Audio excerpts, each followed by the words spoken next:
What's up? What's up? It's time for Done Way Past Funny with your host, G.D. Fenderson. Join us as we take a look back at the early works of seasoned comedians before they were seasoned with this week's guest, Matt Nappo. It's time to get down and get dope with Done Way Past Funny. Hi, I'm G.D. Fenderson, certified forensic humorist and host of Done Way Past Funny. Thank you for joining us as we continue our interview with the Mind Dog, Matt Nappo. Enjoy. Now, one of the things you mentioned that little thing is about Rogan going to Texas. Yeah. I know a number of comedians who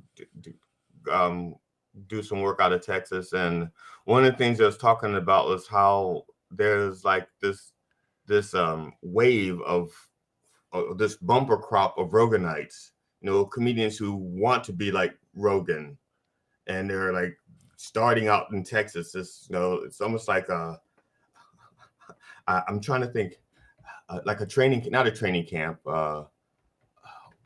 In baseball, what do they call when they're their bumper crop of new farm players? system? Yeah, farm system. That's it.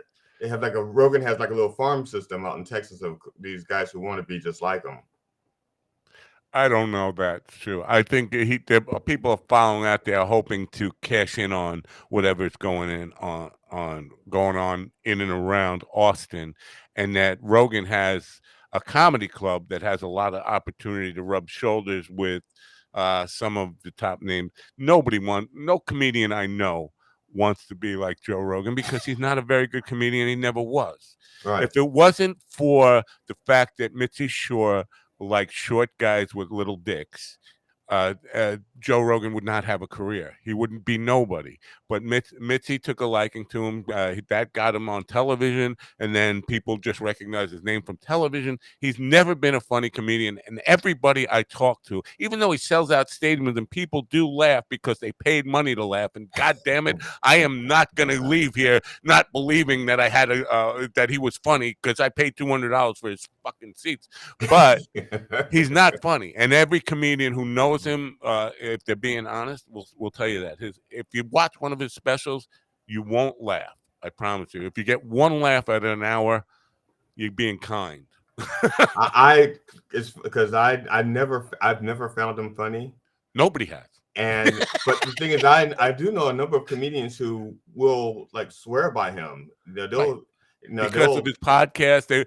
That's where he's most influential. Is all these comedians want to do podcasts now, and they're overexposing their material, they're overexposing their personalities, and then when you go to see them live, it's a disappointment. They're not doing a service to their career. Rogan, because of his immense success with the podcast, has putting that idea in people's minds that I don't have to do this forever. I can just sit in my house and talk to people and make a living from that, and drunken bros comedy type stuff, a bunch of comedians in a room. It's not really and people are getting tired of it, and you see that, and there's a lot of inflated numbers and that kind of stuff too, talking about inflated numbers. Yeah, so it's not like a farm system by design. It's more like a farm system because people are just imitating him. Well, Out of laziness, maybe? It's a farm system because everybody wants to be in comedy, because everybody thinks they can just go up and do an hour and a half, and they find out that 3 minutes is a long time. But, I'll tell you, I had a friend who, at 50 years old, started a comedy career, and he's very popular. He has a lot of friends. He's just a people person. So his first gig, he headlined. First time on stage, headlining with a bunch of experienced comedians opening up for him, and he sold out He sold out like 500 tickets to this place, and everybody there was his friends and family, people who love him, and they cheered him on. He did like 8 minutes, and if I'm honest, it wasn't very good. And of course, it wasn't very good. It was his first time out. But then he did two more shows, and of course, the numbers dwindled down. It went from 500 to about 150 to about 35, and he could see the handwriting on the wall that if I get into comedy, I'm going to have to start like everybody else, doing open mics, getting 3 minutes of time if I'm lucky, and for strangers and people not loving it. I'm going to bomb. People are not going to think I'm funny. And when that hits, it can be rough. But there's a lot of people who are going to Austin thinking that I'm just going to get recognized by a star day. They're going to give me some opening time for them. I'm going to go on the road with Tony Hinchcliffe or, Louis J. Gomez or somebody like that. I'm going to hook up with somebody down there. No, I'm sorry. hate to quash your dreams. You're going to have to start like everybody else and work, and do your 3 minutes, do your open mics every night of the week, and all that. Now, for the most part, well, at one point you'd mentioned, not today, but previously, in a previous incarnation, you'd mentioned that you're more of that you used to call yourself the humorist. Yeah. Now, did that overlap with you being a musician? I mean, because music is like your main thing. That's what you really do now. Yeah. And so when you do comedy, is that just like a filler for the music between songs, or? No, I've always like the radio show was comedy. Although I was talking to paranormal people, I was yucking it up the whole time, and there were skits and stuff, and a lot of pre-recorded comedy bits that we had done for that. And then the television show was pure comedy, even though the subjects were like death and dying, and it was always just pure comedy. So, and then the band stuff has always mixed in a lot of comedy too. I mean, my band is all about just a good time, and it's a lot of joking around, a lot of just being silly, a lot of stuff. So that's all part of it. But the humorous stuff was more for the writing, because I was an essayist. I was writing essays that were Okay. kind of I'm trying to think of the guy's name from 60 Minutes, the old dude with the big eyebrows. Andy Rooney. Andy Rooney, yeah. It was Do kind of you like remember? What do you think of the fact that ink pens were around longer than paper, or something like? I don't know. Happened, but he was an inspiration. I used to read his essays and love that stuff, and I that's what I meant by humorous. Mostly is that stuff, but the comedy stuff, that's always been part of what I do. Even doing the magic stuff, it was comedy magic, dirty, very because I can't work clean. I just can't. Now, so you call yourself a magician, not an illusionist, not a predicist. A mentalist is really A what, mental. Oh, okay. Oh, okay. which is where Mind Dog comes from. It's I was doing hypnotism first, stage hypnotism, and then mind reading and tricks. But it comes off as like people believe you're psychic, but you're really just doing tricks. As now, it's funny how I did I used to only know one card trick. Right. I only knew one card trick, and I was taught it as a child. And as I got older, I expounded it. I've made it a little bit more complicated because all the kids in my neighborhood knew how to do that card trick, and so I made it a little more complicated. The idea is that the illusion is that you're picking three cards from the deck that I tell you to pick, Right. and so the way that is actually I know where one card is. I know where one card is in the deck, and I will say to you, pick up. Let's say pick up the Ace of Heart, because I know where that is, and I'll tell you to touch it. You'll touch it, and I'll pick it up, and it'll be like the Eight of Club. And so now I have the Eight of Club in my hand, and I'll say to you, now touch the Eight of Club, and you'll touch the Eight of Club. You'll touch the card that you think is the Eight of Club, but now this card is the Queen of Spade. And I'll say, okay, and I am going to pick up the Queen of Spade, and actually I'm picking up the Ace of Heart. So I'm picking up the cards after the fact. Now I'm telling you to pick the cards after the fact. So now all three cards in my hand are the cards that, so the illusion looks like we picked three cards randomly. Right. But actually, but I used to shuffle the deck so that I would know where four cards were at all times, so that I could really expand it out. Because I had, so instead of just the three cards, someone goes, just in case someone goes, well, let me pick another card. I said, okay, let's pick another card. But I could only go out to like 8 cards. I knew where 4 cards were, and so okay. So and then we did. I pick it up, and so when I did this trick at my job once, and this guy goes, do another trick, do another trick. That's the only trick I knew. And if you do it too many times, people will catch on to it. Yeah. You don't ever repeat a trick. Right. And I said, well, I said, no, he says, well, come on, man, one more trick, one more trick. I said, okay, tell you what I'm going to do. We're going to shuffle the cards. I'm going to have you cut the cards. And whatever card you tell me, that's what's going to be on the top of the deck. And I'm not going to touch the deck. And he goes, okay. So shuffle the cards. I let him cut it. And I said, what card is at the top? He goes, the Queen of Spades. I said, okay, turn it over. And he turns it over. It's the Queen of Spades. And of course, it blew my mind.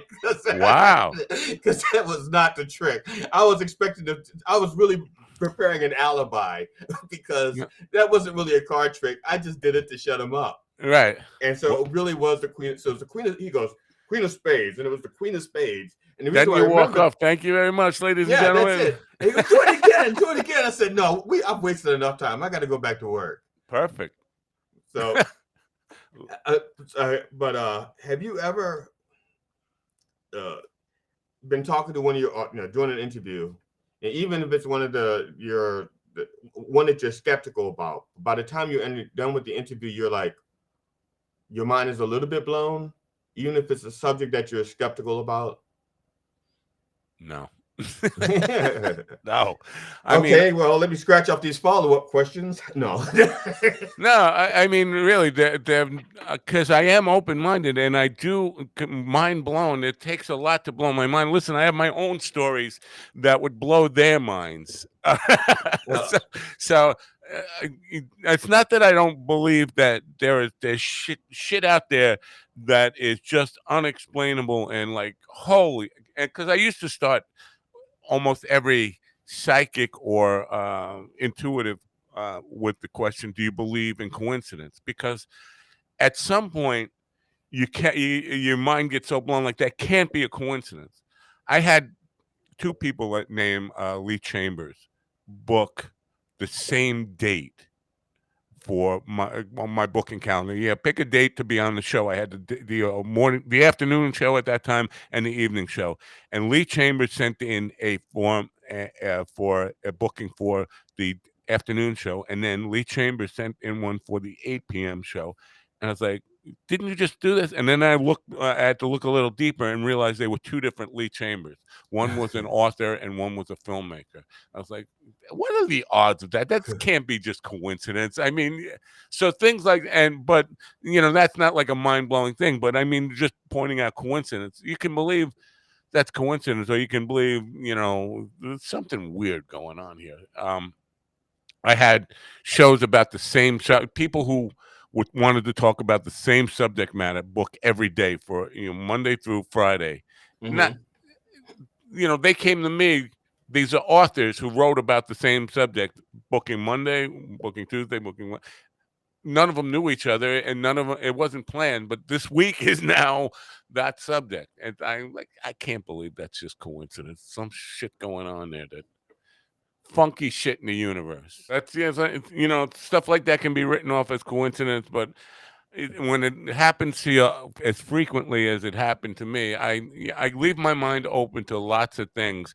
I'm just not a fan of people. Listen, I always say about conspiracy theories, it's one thing to question anything, government or religion, faith, any of that stuff, but it's a whole other thing to say I know and project that you know the answer because of whatever you imagine the answer, and then you try to convince yourself that you're right. That's where you become a conspiracy theorist. I don't know anything. I don't know anything. I just know I'm trying to figure stuff out just like everybody else is, open my mind to stuff, listen to their stories. But if it smells like bullshit, I need to question it really deep. I mean, let's go here. I had a woman on who, oh man, this got me in trouble with YouTube. She wrote a book called Hacking the God Code, how they were and the whole thing about this was they were putting like programming information in our DNA through the COVID vaccine that would make us into semi-AI robotic humans, was her main thing. And she was going on this whole thing about Bill Gates has a patent for the COVID vaccine that it ends in 666. What are the other? I'm like, listen, lady, you told me you're not a conspiracy theory, and then you come on with just all this crazy bullshit. She's talking about when you buy a television, that little red light, she's talking about the infrared light that your remote senses, Yeah. that's a television camera, and there's somebody on the other end watching you. So you have to put a piece of tape over that, and when you want them to not to see what's going on. It's like, that's an infrared. You know what you're saying here? 8 billion people. How many of them have televisions? There has to be somebody watching at the other end of everybody's television. So are you watching me? Because that's what it would take. I'd have to be watching you or somebody. I'd be assigned. We can't have people watching everybody. Some Well, people have, Professor X and Cerebro are doing it. They're yeah. watching. They're But so she had the craziest clips you've ever seen, and but it got me in trouble with YouTube. Got me banned for a week, as spreading misinformation. But I pushed back on everything hard and told her I thought she was flat out crazy. Some of the stuff people come up with.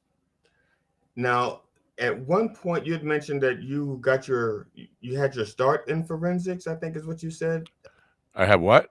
You had your start in forensics.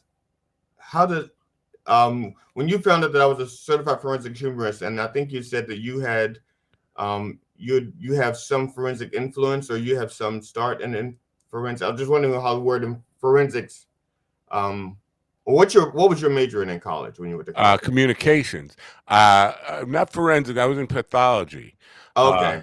and that's a little bit different because in a hospital setting, we did deal with the medical examiner, county medical examiner, occasionally, but Okay. most of it was in research in pathology, doing a lot of autopsies, specimen detailing, making slides of stuff, and all that kind of stuff. So, participated in, I think, probably about 1,500 or so autopsies. The majority of those being uh, pediatric or infant or fetus type of autopsies. I'd say maybe 300 adults total, but out of 1,500, about 300 of them were adults, and most of them were children under 5 or infants or fetal autopsies. And what were you was that in New Mexico or where No, was that was that? in New York at New York? University of Stony Brook University Medical Center, which is not too far from where I live now. But it's a very well respected medical school. A lot of people go there, but people would be surprised to know that most of the people going to medical school in America, a huge percentage of them, are not Americans, and Right. they're not even pursuing citizenship. They're just going to school here Right. to go back to wherever country they're studying from and practice medicine there. But most of them, at least when I was there, this is 20 years ago. Uh, Most of the students were not from here, so a Yeah. lot of doctors. Yeah, that hasn't well, I don't think that's changed much in the past 2 dozen years, dozen years or so. Um now how long have you been doing music? 50. Well, so I'm going to be 57 years. 57 years? Yeah. I started on tenor banjo. My mother made me learn tenor banjo. We talk about abusive parents. Uh, that was my first instrument, and I went for lessons with a guy who was a jazz guitar player who played like, Joe Pass type of chord melody Okay. type stuff, Yeah. and he wanted me to learn that stuff on tenor banjo, which was really, I'm playing Misty, I'm playing, jazz classics on the tenor banjo chord melody stuff. That was my roots. Played my first gig when I was about 12 years old with the Long Island Banjo Society, and that was my introduction to professional music. I've been playing rock and roll since I was probably about 15, which would be almost 50 years, 49 years. Okay, because now so you were when you were learning when you were taking banjo lessons, you were learning like jazz Yeah. riffs, but banjo is more like a bluegrassy kind of thing, No, no, isn't you're it? thinking of a five-string banjo. Five-string banjo, Right. which is not a tenor banjo. That's a just with the fifth string that is, and it's picking. Tenor banjo is toot toot tootsie goodbye. It was ragtime. Okay, yeah, yeah. It's I strumming. never realized there was a difference. Oh yeah, big difference. Wow. Okay. So, It so tunes like a violin. A tenor banjo. okay. And Th- a regular five-string banjo is an open G tuning. Generally, they Yeah, play. that's what I'm familiar with because I mean that's and whenever someone says banjo, that's what I think of, obviously, because I just made that huge, tremendous misconception that you were really being tortured No, learning to play jazz. I learned to play five-string banjo somewhere in my 30s, and I don't play it well. I have one hanging up on the wall over there. It's probably really badly out of tune. I don't play it well, but I've learned to play it. It's a whole different instrument completely. It, It's like violin and I don't know, like violin and lead guitar. It's that different. wow. Yeah. It's that's because I was going to ask you about your so when did you pick up guitar then? Well, I started playing guitar fairly young, but I didn't pursue it seriously as a guitar player ever until I was almost 39, 38, 39, somewhere like that. I had played it. I would use played guitar to write songs on, but I was just a guy who, held an acoustic guitar, knew chords and stuff, but I wasn't playing in a band. In bands, I always played bass. I was bass or a drummer or for a very short time in the 80s played keyboards in a kind of 80s pop band type of thing. But for the most part, I was a bass player. My main instrument was bass. And then with the band I'm in, I was playing drums first. The band I'm in now, I started as the drummer. Then we found this kid who could really sing well. And he wanted to play drums. So I moved over to keyboards. I was the keyboard player while he was playing drums. And then the guitar player quit in the middle of a gig. And I thought I could better support what we need to do to get through this gig on guitar. And since that day, it's 25 years ago now, or a little bit more than that. I've been playing guitar with this band because the lead singer in the band prefers to hook into me and listen to me and I won't keep him on track. So he doesn't like to sing with another guitar player. So I've been stuck on guitar, but I would prefer to play bass. So your mother is the one that pushed you into music? I guess you could say that. I mean, Oh, she bought the banjo because I was into music at the time. I was listening to lots of music, and I wanted, I had a toy guitar when I was a kid. I wanted to play guitar. She bought me a tenor banjo, so she pushed me into the wrong way into music. But uh, tenor banjo is one of the goofiest instruments you could play. It's like bagpipes. Nobody, not quite that annoying, but no kid wants to play, ragtime tenor banjo. so now, so my understanding is that the only gig of yours she ever attended was her Well, last I gig. wouldn't call that attending. No, no, you want to tell that story? Well, yeah, she died and we had her cremated. And then I got a gig. We had to leave her at the, wherever the funeral home, and they were going to have her cremated. And they said, I could come back and pick up their ashes on Friday. And then I got a gig on Friday, and she said 5 o'clock. The gig was at 6:30. It started at 6:30, so I didn't have time to bring her home, so I brought her to the gig, and I put her on the bar next to me. And the urn was sitting out there, kind of open, and guy went to like flick his ashes in my mom. I was like, no. It was kind of like a closure moment for me. I guess she's coming to see me play.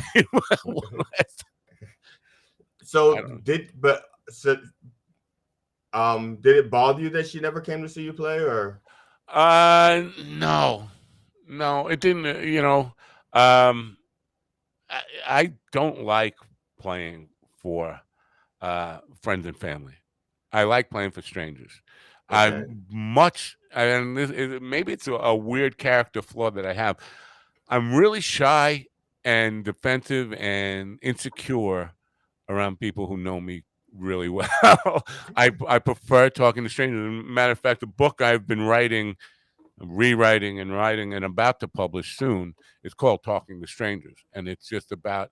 And I think it plays a big part in this kind of thing that I've always been doing in interviewing people, is feeling the comfort zone in deep conversations. I'm not a person who likes to, make small talk like, how you doing, how the wife and kids, yeah, blah, blah, blah, blah." I'm not social like that. But if you got an idea, I love to discuss ideas and kind of hear people's different perspectives on things rather than just, talk about, oh, you bought a new pair of shoes. That's great. Where'd you get them? Like, boring. So, if it's easier for you to talk to strangers than to talk to friends, what happens when the strangers become friends? You stop talking to them and look for more strangers to Well, talk to. No, I'm it just. depends. Sometimes, I don't keep very close relationships with people who can't discuss uh, deeper ideas and meanings. So I have friends that are lifetime friends, but we don't talk every day because I know they're a conversation that is just going to be about, so how you been? How's the wife and kids? And there's not much in that Right. for me. So I do have some friends, as I get closer to people, but they have to have a mind to them, and not just a mind, but a willingness to think about things and have thoughtful conversations. And I find that once you get too close to people, they lose that a lot of times. They lose the ability to want to really talk about deep, meaningful things, and they want to talk about sports and whatever. I could talk sports with you for like 3 minutes, but then I'll get bored with it, like, because I don't know a lot about it and I don't care a lot about it either. Well, you now as a general, when you're doing your radio show, and eventually I'll talk probably about how it relates, because I'm in the field of comedy for the most part, and I like to discuss the business of comedy. I shouldn't say I like to discuss it, but I like to um, get other people's viewpoint of the business of comedy. And you've interviewed a lot of comedians, but that's not where I was going to go with the question. And I sidetracked myself. I looked at my calendar while I was forming that question. I looked at my calendar and I got sidetracked. And now I don't. I can't look at the. Happen, Yeah. happens. So I'm gonna. If I remember what I was going to say, I'll come back to it. Now, is the dog like a different persona than Matt? I don't know. I don't think so. I don't. You'd have to ask people who know me really well, but no, I don't think so. I mean, I'm pretty much, this is who I am, and take it or leave it. Uh, It is what it is. Well, I was just curious because a lot of times, because quite often people's performance persona is somewhat different than their world persona. Then a person, the person on stage is a little bit different than the person, usually than the person when they come home. I Um, don't know that I am. I think I'm on 24/7. That's the problem. I mean, I don't. If there is a facade, everybody gets the facade, even my wife. See, that was just what I was going to ask you. I was going to ask you how does your wife relate to if because not everybody's like that. Because my onstage persona is pretty much the same as my at home persona. Yeah, my No. wife doesn't come to see me because she sees enough of me, but she certainly doesn't. Uh, she doesn't like the fact that there is a lot of, even at this age, and I know people are looking at me and they're going to be saying like, "What the fuck?" There's a lot of attention from females and stuff. So my wife doesn't do well with that. When I'm out playing with the band, then we get some attention from females, and that makes her insecure. But otherwise, I mean, I think she would tell you he's the same asshole at home as he is on stage. You know what? I think there's a clip with you and I when you were on my show, and it's called about being a dick. And Yes. I tell the story about I am very upfront with people about who and what I am. I can be a real asshole, a real dick. Uh, I'm not like a masochist and I don't enjoy hurting people, but I don't really pull any punches. And what you see is what you get. And I'm honest with people, and that throws a lot of people up. Like, yeah, I could be a dick. Yes, not very few people will admit to that. I mean, most Yeah. human beings, 8 billion of us walking the planet, can be a dick or an asshole sometimes. Very few people will come right out and tell you that when they first meet you. I can be an asshole. Watch out. And hi, I'm GD Fenderson, certified forensic humorist and host of Dumb Way Past Funny. Thank you for watching our continued interview with the Mind Dog, Matt Nappo, and please come back to watch more of our interview with Matt Nappo. And when you come back to join us, bring a friend.